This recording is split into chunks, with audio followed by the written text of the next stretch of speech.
టాలీవుడ్ లో ఎన్నికల సందడి కొనసాగుతుంది. హైదరాబాద్ లో ఫిలిం ఛాంబర్ ఎన్నికలు జరుగుతున్నాయి. ఇప్పటికే పలువురు ప్రొడ్యూసర్లు తమ ఓటాకు వినియోగించుకున్నారు. మధ్యాహ్నం 1 గంట వరకు పోలింగ్ కొనసాగనుంది. ఇక సాయంత్రం 4 గంటలకు కౌంటింగ్ ప్రక్రియ ప్రారంభమవుతుంది. మూవీ ఆర్టిస్ట్ అసోసియేషన్ ఎన్నికల స్థాయిలోనే Telugu film chamber of commerce ఎన్నికలు ఇండస్ట్రీలో సెగలు పుట్టిస్తున్నాయి. ఈ ఎన్నికల్లో మన ప్యానెల్, ప్రోగ్రెసివ్ ప్యానెల్ మధ్య పోటీ జరుగుతుంది. మన ప్యానెల్కు సి కళ్యాణ్, చదలవాడ శ్రీనివాసరావు, ప్రసన్న కుమార్ మద్దతు తెలపగా ప్రోగ్రెసివ్ ప్యానెల్కు సురేష్ బాబు, అల్లు అరవింద్, దిల్ రాజు బలపరిచారు. పెద్ద నిర్మాతలు, చిన్న నిర్మాతల మధ్య జరుగుతున్న ఈ ఎన్నిక ఇప్పటికే పలు విమర్శలకు దారితీస్తుంది. యాక్టివ్ నిర్మాతలు, కపట నిర్మాతలు 2 వర్గాలుగా విడిపోయి మాటల తోటాలు పేల్చుకుంటున్నారు. చిన్న సినిమా బతకాలంటే మన ప్యానల్ను గెలిపించాలంటున్నారు. గత ఎన్నికల్లో ఐక్యంగా ఉండి పెద్ద నిర్మాతలను సపోర్ట్ చేసి గెలిపించినా లాభం లేకుండా పోయిందని మన ప్యానల్ నిర్మాతలు ఆరోపిస్తున్నారు.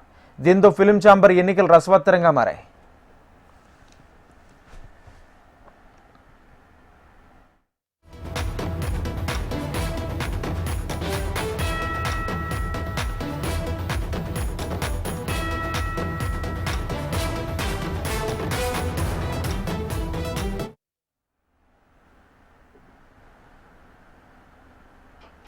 టాలీవుడ్ లో ఎన్నికల సందడి కొనసాగుతుంది. హైదరాబాద్ లో ఫిలిం ఛాంబర్ ఎన్నికలు జరుగుతున్నాయి. ఇప్పటికే పలువురు ప్రొడ్యూసర్లు తమ ఓటాకు వినియోగించుకున్నారు.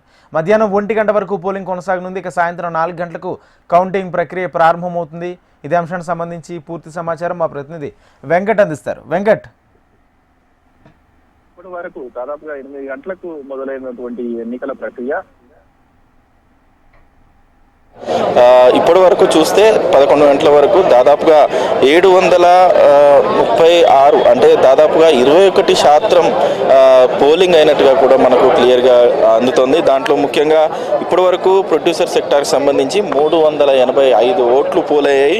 అంతేకాకుండా డిస్ట్రిబ్యూటర్ సెక్టార్కి సంబంధించి 171, ఎగ్జిబిటర్కి సంబంధించినటువంటి సెక్టార్లో 108, స్టూడియో సెక్టార్కి సంబంధించి 36. ఈ విధంగా ఇప్పటి వరకు పోలైన ఏవైతే వీటికి సంబంధించినటువంటి ఓట్లు ఇప్పటివరకు వినియోగించినట్టుగా క్లియర్గా తెలుస్తోంది. మొత్తం మీద ఉదయం మొదలైనటువంటి ఈ ప్రక్రియ దాదాపుగా 11 గంటల వరకు వచ్చేసరికి 21% మాత్రమే పోలింగ్ అయిందని చెప్పుకోవచ్చు. ముఖ్యంగా చూస్తున్నాం చాలామంది ఇక్కడికి ఇంకా తరలి వస్తున్నారు.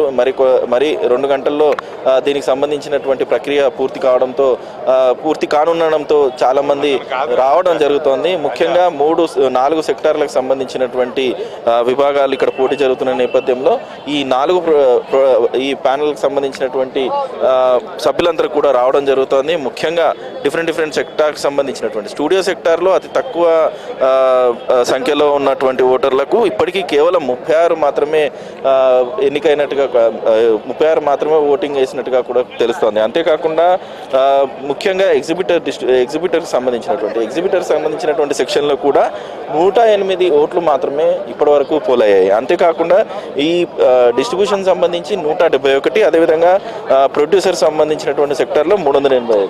ఈ సంఖ్య చూస్తూ ఉంటే దాదాపుగా ఒక 30 నుంచి 40% మాత్రమే పూర్తిగా దీనికి సంబంధించినటువంటి ఓటు హక్కును వినియోగించుకునే అవకాశం అయితే కనిపిస్తూ ఉంది.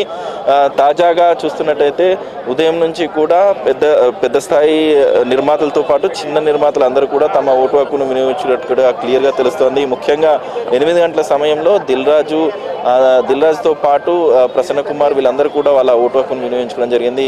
అయితే అంతేకాకుండా ముఖ్యమైనటువంటి నటులు కూడా రావడం జరిగింది. రాజేంద్ర ప్రసాద్ ఆయన ఓటు హక్కును వినియోగించుకున్నారు. అంతేకాకుండా ప్రకాష్ రాజ్ కూడా ఆయన ఓటు హక్కును వినియోగించుకున్నారు. అంతేకాకుండా సీనియర్ అశ్విని దత్, అదేవిధంగా అల్లు అరవింద్ కూడా కొద్దిసేపటి క్రితమే వాళ్ళ ఓటు హక్కును వినియోగించుకోవడం జరిగింది. మొత్తం మీద పూర్తి స్థాయిలో దాదాపుగా ఉదయం చెప్పినట్టుగా ఉన్నటువంటి 3,000 పైచీలకు ఓట్లకు సంబంధించినటువంటి ఎంత స్థాయి ఈ ఎన్నికల్లో పాల్గొంటారనేది మాత్రం చర్చనీయాంశంగా మారింది.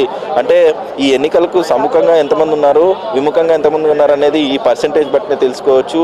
అయితే వచ్చే ఓట్లను బట్టి, అంటే ఒకవేళ కనుక 40% కనుక ఓటింగ్ వస్తే దాదాపుగా 1000 నుంచి 1500 ఓట్లు వినియోగించినట్టుగా కూడా మనకు పూర్తి స్థాయిలో ఇక్కడికి వచ్చే అవకాశం అయితే కనిపిస్తోంది. మొత్తం మీద మరి 2 గంటల్లోనే ఈ ప్రక్రియ ముగుస్తుంది. ఇప్పటికీ 2 ప్యానెల్లకు సంబంధించి, అంటే ప్రోగ్రెసివ్ ప్యానెల్ కావచ్చు, మనం ప్యానెల్కి సంబంధించినటువంటి సభ్యులందరూ కూడా వాళ్ళకి సంబంధించినటువంటి ఓటర్లను ఆకర్షించేందుకు ప్రయత్నం చేస్తూనే చేస్తూనే ఉన్నారు. ఇక్కడికి వచ్చేటువంటి ఓటర్లను వెల్కమ్ చేస్తూ, అంటే గేట్ దగ్గర నుంచి కూడా వాళ్ళు ఉదయం నుంచి వస్తున్నటువంటి ప్రొడ్యూసర్ సంబంధించినటువంటి ప్యానెల్ సంబంధించినటువంటి సభ్యులు కావచ్చు, అంతేగా మిగతా వాళ్ళందరినీ కూడా ఇక్కడికి తీసుకురావడం జరుగుతోంది. వాళ్ళను ప్రత్యక్షంగాను ఇక్కడికి తీసుకెళ్లి వాళ్ళకి సంబంధించినటువంటి ప్యానెల్ సంబంధించినటువంటి నంబర్స్ ఏవైతున్నాయో అవన్నీ కూడా ఎక్స్ప్లెయిన్ చేస్తూనే అటు వెళ్తున్నారు. మొత్తం మీద 11 గంటల వరకు 21% మాత్రమే పోలవడంతో ఇంకా మరీ ఆసక్తిగా ఎదురు చూడాల్సిన విషయం ఏంటంటే పూర్తి స్థాయిలో ఎంత పర్సెంటేజ్ వస్తుందనేది మాత్రం ఒక చర్చనీయాంశము. ఈ ఎన్నికల తర్వాత 1 గంట తర్వాత ఇది ముగిసిన అనంతరం లంచ్ బ్రేక్ తీసుకున్న అనంతరం 4 గంటల నుంచి ఈ కౌంటింగ్ అనేది మొదలవుతుంది, పూర్తి స్థాయిలో మొదలవుతుందని. ఆ తర్వాతనే వీళ్ళకి సంబంధించినటువంటి ఎన్నుకున్నటువంటి సభ్యులు, అదేవిధంగా చైర్మన్కి సంబంధించినటువంటి అంశం కూడా తెరపైకి వచ్చే అవకాశం ఉంది. Rajendra. Right, thank you Venkat.